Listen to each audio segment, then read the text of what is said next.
Cambridge Practice Tests for IELTS 1 by Vanessa Jakeman and Claire McDowell. Published by Cambridge University Press, 1996. This recording is copyright. Cassette 1, Side 1.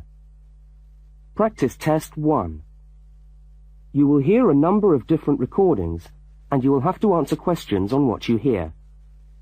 There will be time for you to read the instructions and questions, and you will have a chance to check your work. All the recordings will be played once only. The test is in 4 sections. Write all your answers in the listening question booklet. At the end of the test, you will be given 10 minutes to transfer your answers to an answer sheet. Now turn to section 1 of your question booklet.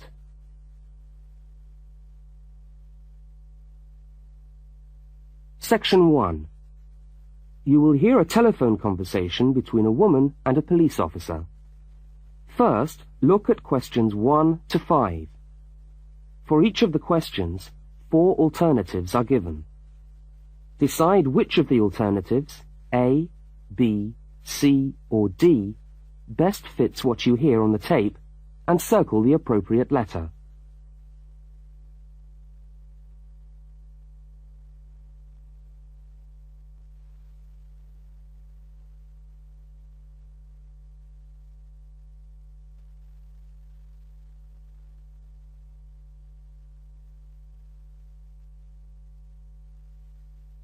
You will see that there is an example which has been done for you. On this occasion only, the conversation relating to the example will be played first.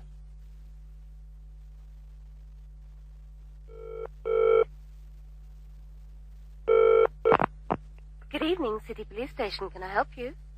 Oh, hello. I'd like to report a stolen briefcase, please. Just a minute and I'll put you through. The woman says she wants to report a stolen briefcase, so A has been circled. Now we shall begin. You should answer the questions as you listen, because you will not hear the recording a second time. Now listen carefully to the first part of the conversation, and answer questions 1 to 5.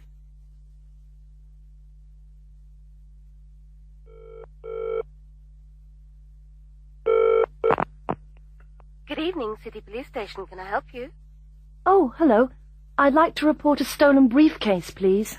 Just a minute and I'll put you through. Lost property, can I help you? Oh, yes. I've had my briefcase stolen. Okay, I'll take some details. Tell me what it looks like, first of all. Well, it's a soft leather one, you know, not a heavy box type like a man's. And how does it close? It's got buckles at the front, 2 of them. They're gold-plated ones. Fine. Was it locked? No, I'm afraid not. Never mind. Any distinguishing features? Pardon? Any marks or badges on it that make it stand out? Only the brand name. And where's that? It's on the back, at the bottom in the left-hand corner. It's saggy. Oh, and there's a scratch. It's quite bad, but small, directly above the brand name. I did it recently, putting it on my bike. I've got that. So, what did you have inside the briefcase? Well, all my papers from college. It's so frustrating, but thank goodness for computers. I haven't lost them completely. Yes, you're lucky. I had my wallet in my pocket, so I didn't lose that. But there were also my pens, which I got for my birthday, and a novel I was planning to read on the train. Right. Where exactly did you lose the briefcase? Well, I couldn't believe it. I was standing on the platform. It was right next to me. You were holding it? I'd just put it down on the floor, but I could almost feel it beside me. I was watching for my train because sometimes it comes early, and then next time I looked, my briefcase wasn't there. And what time was this? It must have been about 5:20. No, a bit later. I'd say 5:30, because it was just getting crowded, and the train normally comes at about 25 to 6. Before they continue their conversation, look at questions 6 to 10.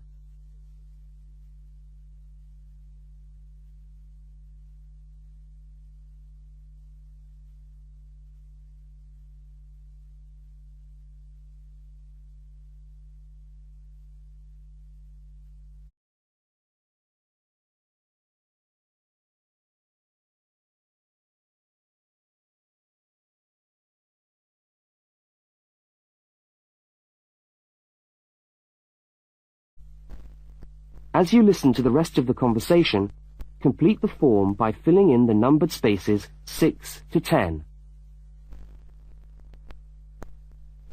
Right, if you'll just give me some personal details. Yes. What name is it? I'm Mary Prescott. Can you spell that? Yes, it's Prescott.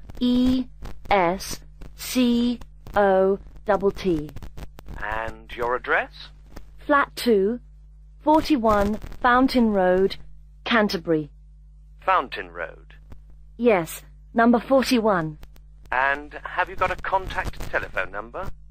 Yes, it's 752239. 752239. Fine. One last question. What would you say the value of your briefcase is? Including the contents? Yes. Just a rough estimate is fine. I'm not sure. Well, the briefcase itself is quite new.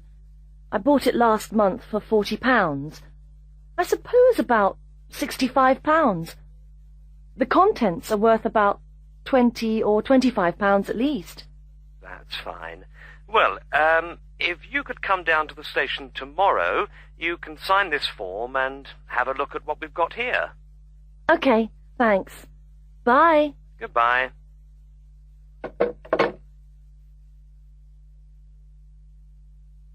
That is the end of section 1. You now have half a minute to check your answers. Now turn to section 2.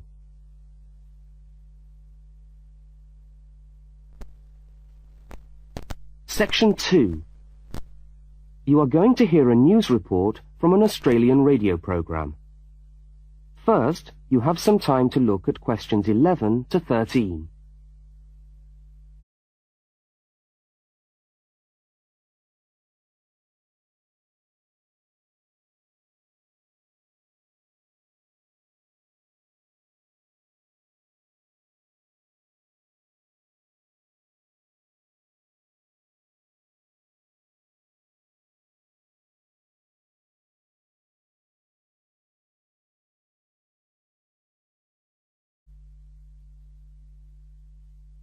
Now listen to the news headlines and tick the 3 other items which are mentioned.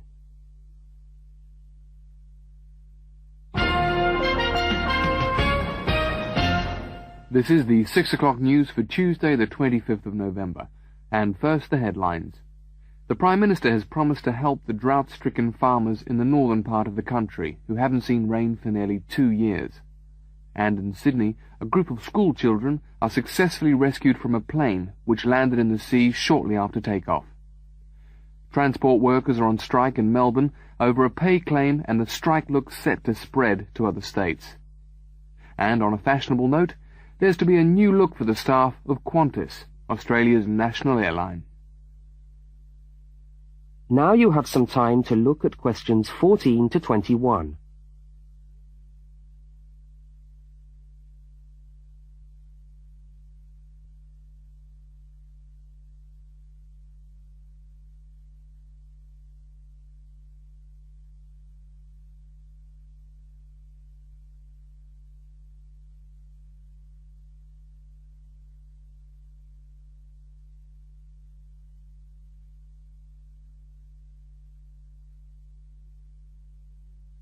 As you listen to the rest of the news, complete the notes in the spaces provided. The Prime Minister has pledged today that he will make $250 million available to help the drought-stricken farmers who have not seen rain for years get through the next 5 years. Money that was to have been spent on the restructuring of Sydney's road system has been reallocated to what the Prime Minister described as a more worthy cause. Farmers are to receive financial assistance to help see them through the worst drought in over 50 years. Many farmers feel that while the money is welcome, it has come too late to save them and their farms from financial ruin, and are angry that the government did not act sooner. A group of school children who were travelling in a privately chartered aeroplane from Sydney to Queensland to take part in a musical concert found themselves swimming for the shore when their aeroplane had to land in the sea just 3 minutes after taking off from Sydney Airport. The pilot managed to bring the aircraft and its 50 passengers down safely in the calm waters of Botany Bay, where boats and pleasure craft were able to come to the rescue of the boys. The fact that it was a weekend meant that there were hundreds of boats in the bay enjoying the good weather, and this undoubtedly helped the rescue operation. "We owe our lives to the skill of the pilot," said one of the boys, but the pilot replied modestly that it was all part of a day's work. However, all their musical instruments were lost, and they never got to play at the concert. That is the end of section 2. You now have half a minute to check your answers. Now turn to section 3.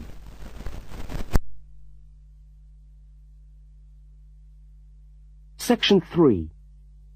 In this section, you will hear a conversation between a university student and a university lecturer.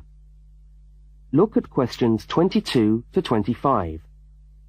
For each of the questions, 4 alternatives are given. Decide which of the alternatives best fits what you hear on the tape and circle the appropriate letter.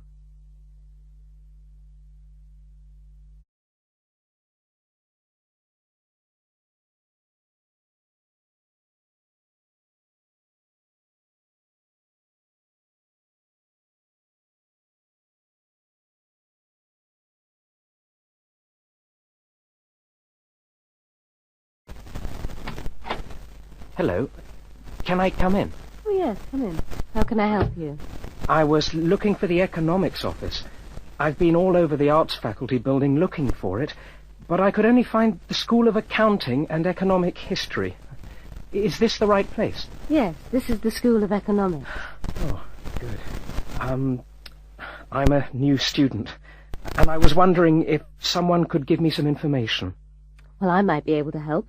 I lecture on that program. What do you need to know? Well, quite a few things, actually. Firstly, how many lectures a week do I have to attend? Well, the Economics 1 course is a double unit. So there are 2 lectures a week and 1 tutorial. Oh. The lectures are scheduled for Tuesday and Thursday. What time? Let me see. This information is all in the handout, which you should have received yesterday at the orientation meeting. Was there a meeting yesterday? I didn't know about that.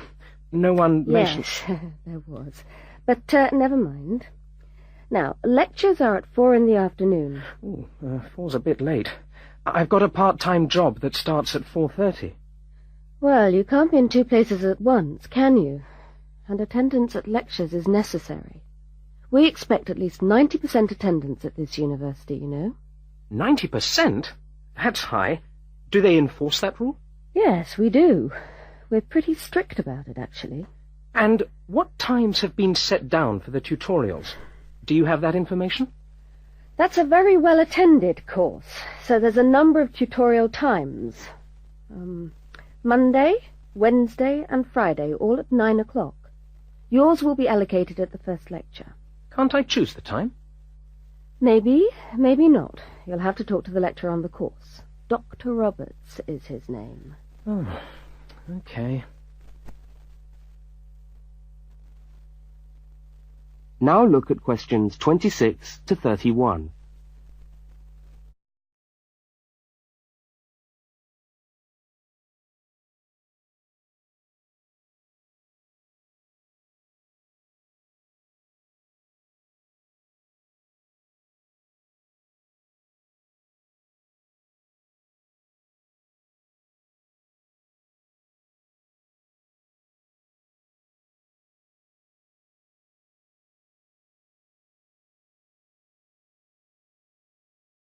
As the conversation continues, complete the notes in the spaces provided.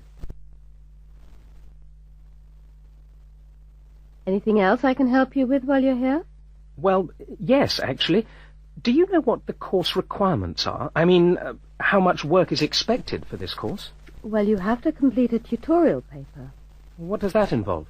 Well, it's a piece of work on a given topic based on some set reading texts. You'll have to give a small talk to your tutorial group.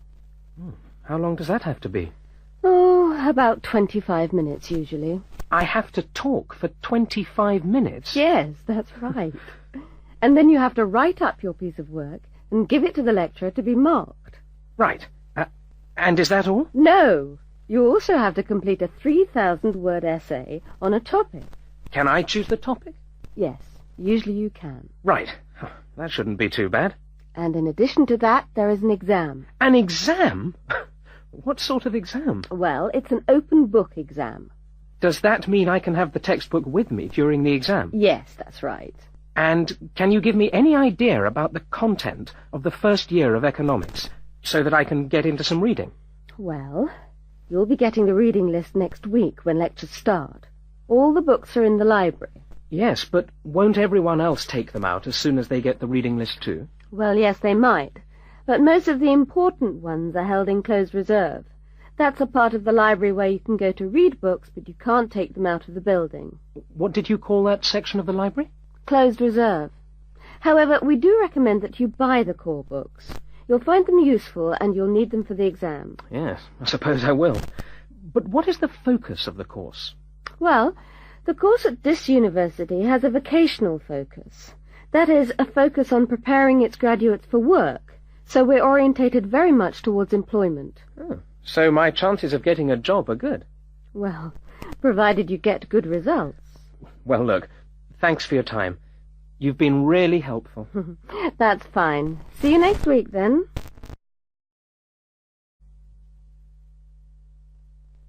That is the end of section 3. You now have half a minute to check your answers. Now turn to section 4.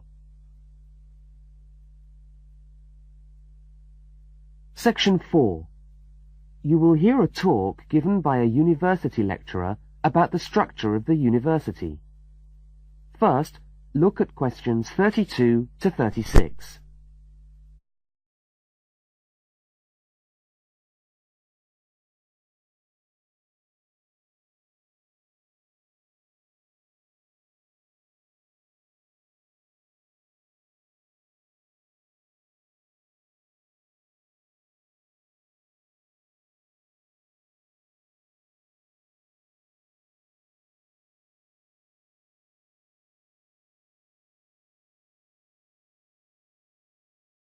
Now listen and answer questions 32 to 36.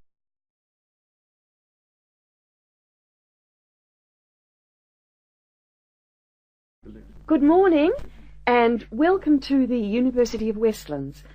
My name is Marcia Mayhew, and I'm the coordinator of the Bachelor of Social Science degree. This morning, I'd like to tell you about the structure of the university and about some of the requirements of the degree that you're about to enter. The Bachelor of Social Science is in one faculty within the university. That is the faculty where I work, known as Arts and Social Sciences. Here on this campus we also have the faculties of Architecture, Law and Science and Technology, among others. It's important to know something about the structure of the faculty because as you go through your course, you may need to call on members of the staff to help you. At the top of the faculty, we have a dean, and below the dean, we have 3 divisions. Each division has a divisional head, and your degree is located in the Division of Social Sciences. Within each of the divisions, there are the departments, and each of these offers the different degrees. For instance, 2 of the departments which offer the major subjects for your award are sociology and psychology. Each has a departmental head, but for practical purposes, the people you are going to see the most of are myself as coordinator of the social sciences degree and the actual lecturers who are teaching the subjects that you are taking. For instance, in the first semester, you'll be doing 4 subjects: psychology, sociology, history, and economics. If you have any problems or difficulties, not that I'm anticipating you will, but you never know, then you should go and see your lecturers. For instance, you may find that you can't meet a deadline for an essay, or perhaps you're having problems with attendance. These seem to be the 2 most common problems that students face.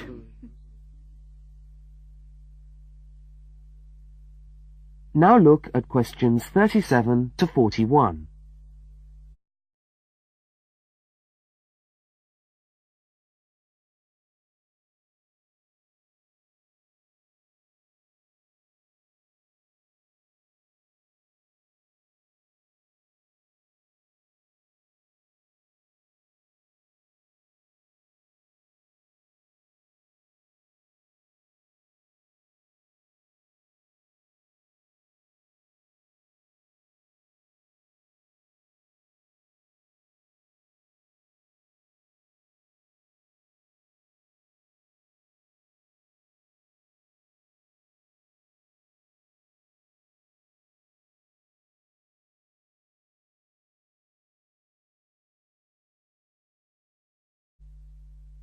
As you listen to the rest of the talk, answer the questions 37 to 41. If your lecturers are unavailable, you can always come and see me in my office. I'm available on Wednesday and Thursday mornings and on Friday afternoons. Outside these hours, perhaps you could ring the secretary and make an appointment. Now, you'll note that all of the subjects which you undertake in the first year are composed of lectures and tutorials. A lecture is about an hour long, and a tutorial usually runs for about 2 hours. A lecture is rather like what I'm doing now, where one person will talk to all of you together on a subject. Now, we do ask you to try to attend the lectures. A tutorial is perhaps where most of the learning occurs at a university. You will be divided into groups of between 12 and 15 students, and each week one of you will have to present a piece of work to the group as a whole, and then the group will discuss what you've said. It's this discussion, this exchange of ideas, which really constitutes the basis of university learning, in my view. Listening to lectures in many ways is just giving you information that you could access for yourself in the library. But the discussion at the tutorial is very important. This doesn't mean that you shouldn't go to the lectures, though. Other factors to be particularly concerned about are the structure of essays and delivery of written material. And in particular, I would like to mention the question of plagiarism. Plagiarism is taking other people's work without acknowledging it. That is, without saying where it comes from. Now, of course, all essays are based on research done by other people, but you must remember to attribute the work to the original writer. And while it's a good idea to work with other people, don't hand in work which is exactly the same as your friend's work, because we will notice. If you don't acknowledge the source of your information, then you run the risk of failing the subject, or in very serious cases, you might be denied entry to the university. Last but not least, stay in touch with us. If things are getting you down, don't go and hide. Come and talk to us about it. That's what we're here for. Right. Thank you very much for coming along today.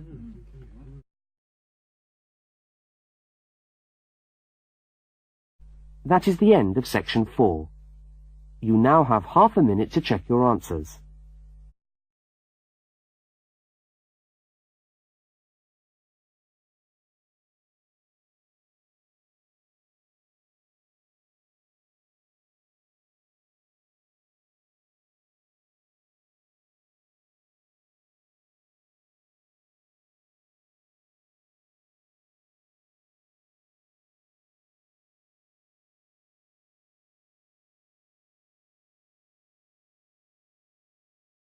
That is the end of the listening test.